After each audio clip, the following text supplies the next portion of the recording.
చూడండి, యేసుక్రీస్తు శిష్యులు పేరు చెప్తారు.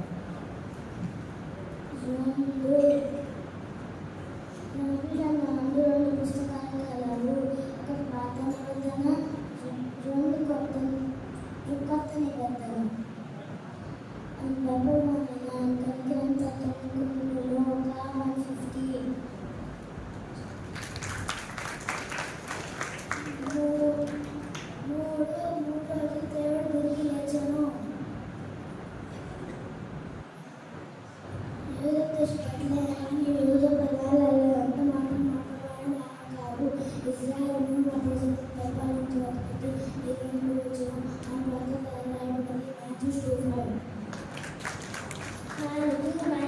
బైబిల్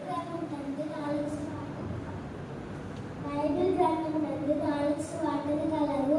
అవి ఏమిటంటే మత్తయి సువార్త, మార్కు సువార్త, లోకా సువార్త, యోహాను సువార్త. ఇదిగో కన్యక గర్భవతి కుమారుని కనెను, ఆయన కుమారుని పేరు పెట్టెదరు అని ప్రభువు తన ప్రజల ద్వారా పలికిన మాట నెరవేరినట్లు ఇదంతయు జరిగెను.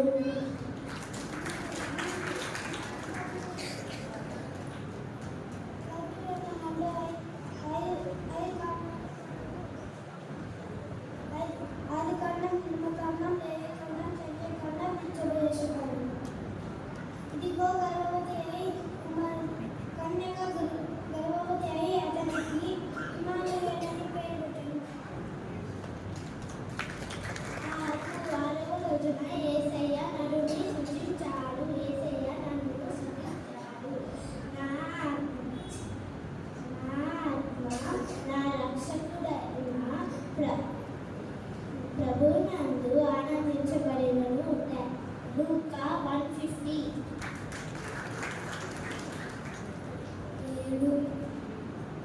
ఏడు యేసయ్య శిలువలో పలికిన ఏడు మాటలు చదువుతున్నాను. మాట, తండ్రి రేపు చేసినారో వీళ్ళని క్షమించము. రెండవ మాట, నేడు నీవు నాతో కూడా ప్రదేశంలో ఉండువు. మూడవ మాట, నైరుని కుమారుడు శిష్యుని చూసి దేవుని తల్లి. నాలుగవ మాట, నా దేవా నన్ను చేయడు చెప్పి. ఐదవ మాట, తప్పికొనుచున్నాను. ఆరవ మాట, సమాప్తమైనది. ఏడవ మాట, తండ్రి నాకు మనని చేతికి అప్పగింపుకొనుచున్నాను. రాజైన హేరోదేవుడు యూదయ దేశం బెత్లెహేములో యేసు పుట్టినట్లు తూర్పు దేశంలో యేసుకు వచ్చి యూదు రాజుగా పుట్టినవాడు ఎక్కడున్నాడు? తూర్పు దిక్కున మేము నక్షత్రం చూసాము వస్తుందని చెప్పింది. హేరోదు రాజు సంగతి విన్నప్పుడు మతంతో కూడి వచ్చిన వాళ్ళందరూ కలవరపడేది. కాబట్టి రాజు ప్రధాన యాజకులను, ప్రజలలో ఉండే శాస్త్రులను అందరినీ సమకూర్చి క్రీస్తు ఎక్కడ పుట్టినని అడిగారు. అందుకు వారు యూదయ బెత్లెహేములోనే యూదయ దేశం బెత్లెహేము మరియు యూదా ప్రధానులలో ఎంత మాత్రమేనదనో కావు. ఇశ్రాయేలు నా ప్రజలను పరిపాలించు అధిపతి నీలో నుండి వచ్చిన అని ప్రభుత్వం వల్ల లేకపోయినది.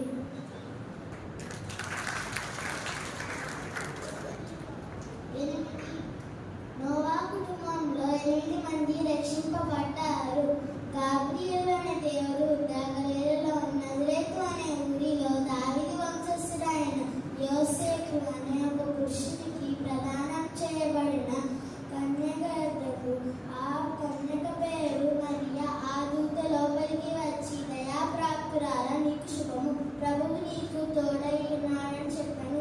ఆ మాటకు ఆమె తొందరపడి ఈ సువాసన ఏమిటో ఆమె ఆలోచించుచుండగా, మరియా భయపడకుము, దేవుని వలన నీవు కృప పొందితివి. నీవు గర్భము ధరించి కుమారుని కని ఆయనకు యేసు అని పేరు పెట్టెదవు.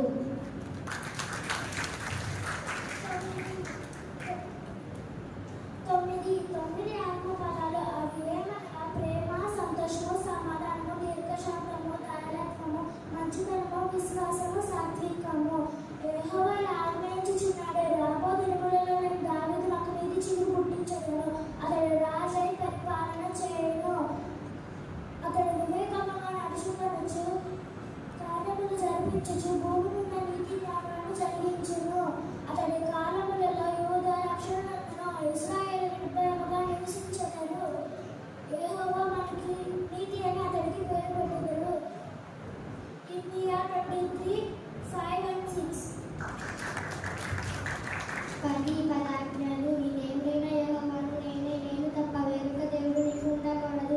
పైన ఆకాశమైనా కానీ భూమి ఎందైనా కానీ నీళ్ళెందైనా కానీ దేని రూపమైనను విగ్రహమైనను నీవు చేసుకోకూడదు. వాటికి సాగిల పడకూడదు, వాటికి మొక్కకూడదు. నీ దేవుడైన యెహోవా నామమును వ్యర్థముగా విచారింపకూడదు. విశ్రాంతి దినమున పరిశుద్ధముగా ఆశింపవలెను. నీవు దీర్ఘాయుష్మంతుడు అన్నట్లుగాని తల్లిని తండ్రిని సన్మానించాలి. నరహత్య చేయకూడదు, వ్యభిచారించకూడదు, దొంగలించకూడదు. నీ పొరుగువారి మీద అబద్ధ సాక్ష్యం పలకకూడదు. నీ పొరుగువారి దేనిని ఆశింపకూడదు. ఆ దేశంలో కొందరు గొర్రెల కాపరులు పొలంలో ఉండి తమ మందను కాచుకొనుచుండగా ప్రభువు దూత వారి వద్దకు వచ్చి నిలచెను. వారు మిక్కిలి భయపడిరి. అయితే ఆ దూత భయపడకుడి, ఇదిగో ప్రజలందరికీ కలుగబోవు మహా సంతోషకరమైన సువర్తమానము నేను మీకు తెలియజేయుచున్నాను. దావీదు పట్టణమందు నేడు రక్షకుడు నీ కొరకు పుట్టి ఉన్నాడు. ఈయన ప్రభువైన క్రీస్తు. దానికి ఇదే నీ కానవాలు ఒక శిశువు పొట్టి గుడ్డలతో చుట్టబడి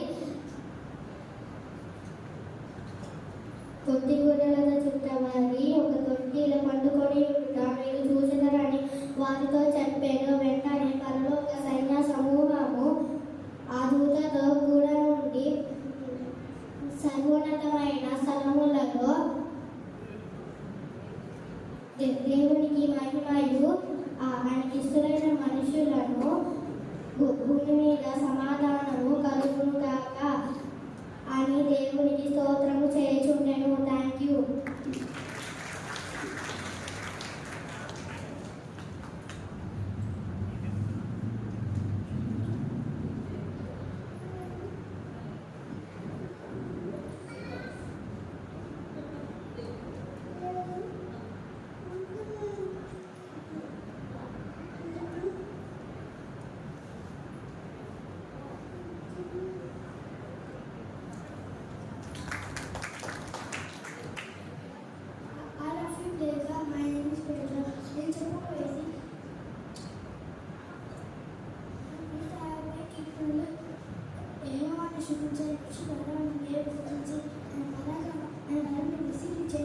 ఆకాశ విశాలంలో ఆయన సృష్టించి ఆయన కళాకామ కార్యములు బట్టి ఆయన సృష్టించి ఆయన మహాప్రభావం బట్టి ఆయన సృష్టించి దూరజనిగా ఆయన సృష్టించి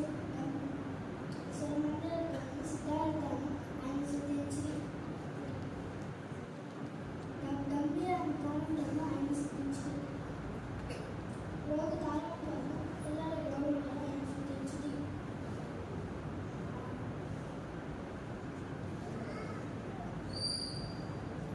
సకల ప్రాణాలను యెహోవా సృష్టించి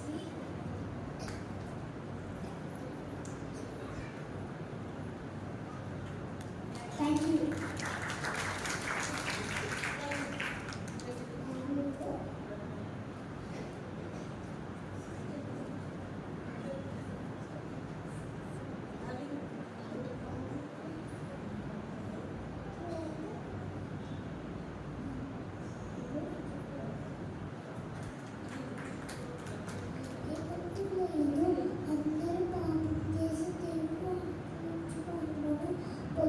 అందరూ పాపం చేసి పొందలేకపోతున్నారు.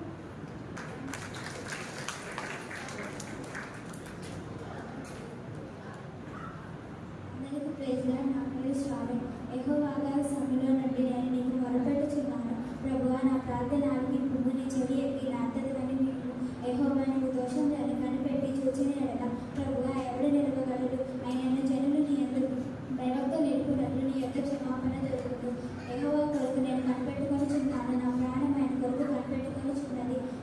నేను ఆయన మాట మీద ఆశ పెట్టుకొని ఉన్నాను. కావలి వారి హృదయం కొరకు కనిపెట్టుట కంటే ఎక్కువగా నా ప్రాణము ప్రభు కొరకు కనిపెట్టుకొనిచున్నది. కావలి వారి హృదయం కొరకు కనిపెట్టుట కంటే ఎక్కువగా నా ప్రాణము కనిపెట్టుకొనిచున్నది. ఇశ్రాయేలు యెహోవా మీద ఆశ పెట్టుకోను. యెహోవా యొద్ద కృప దొరుకును. ఆయన యొద్ద సంపూర్ణ విమోచన దొరుకును. ఇశ్రాయేలు దోషములన్నిటి నుండి ఆయన వారిని విమోచించును. కీర్తనలు 130.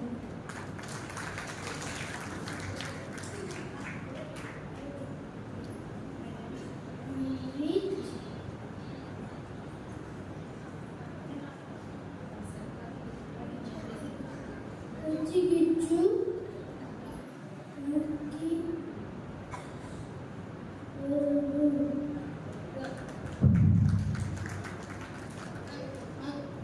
అందరికీ ప్రైజ్ ది లార్డ్.